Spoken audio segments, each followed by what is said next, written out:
La campagne est blanchie et le froid est enfin là. Le signe d'un retour en force de la tuber melanosporum.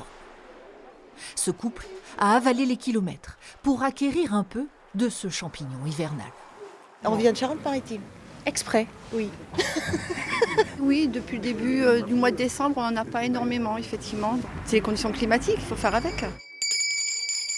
Sur les étals, 10 kilos sont à vendre. Un record cette année pour le marché de Sorges.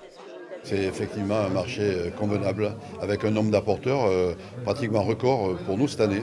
Jusqu'à présent, il n'y avait pas eu de froid, donc pas de truffes. Je pense que là, tout le monde en a ramassé un petit peu cette semaine. Jusqu'à présent, l'eau et l'humidité avaient joué les troubles faits. Peu de truffes, peu d'odeur, mais des prix très élevés.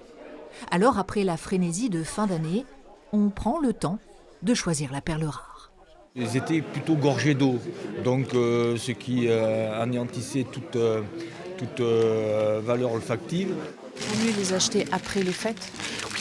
Il y a moins de monde, moins d'acheteurs tout au moins, et puis la truffe est de meilleure qualité en général. Je ne suis pas un spécialiste, mais j'ai compris quelques bricoles. Une belle astuce, d'autant que la truffe supporte très bien la congélation. Avec le froid, elle devrait atteindre dans les prochains jours son pic de maturité.